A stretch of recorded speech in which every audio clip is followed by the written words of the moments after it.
হঠাৎ কারেন্ট চলে গেলে আপনার ঘরে মোমবাতি, হারিকেন, দিয়াশলাই আছে, আপনি প্রথমে কোনটা জ্বালাবেন? হারিকেল। হারিকেল। ওইদিকে তাকানো যাবে না, এদিকে তাকে অ্যানসার দেবেন। হ্যাঁ বলেন। হারিকেন? আবার বলেন, আবার প্রশ্ন। আর প্রশ্ন করব না, অ্যানসার দেন। হঠাৎ কারেন্ট চলে গেলে হ্যাঁ, বাসায় আপনার বাসায় হচ্ছে যে হারিকেন আছে, দিয়াশলাই আছে এবং মোমবাতি আছে, আপনি প্রথমে কোনটা জ্বালাবেন? रहा नहीं जाता तड़प ही ऐसी। হারিকেল। হারিকেন। আচ্ছা, উনি হারিকেন জ্বালাবে। এবার আপনারা বলেন আপনারা কোনটা জ্বালাতেন? কোনটা? ফোনের ফ্ল্যাশ লাইট। আচ্ছা, এদিকে একটু দেখাও।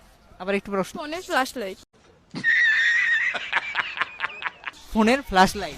আচ্ছা, মেয়েদের নাকি বুদ্ধি হাঁটুর নিচে থাকে, এটা কি আসলে সত্যি? এটা কি মানেন? আমি জানি না। আমি ভাবছি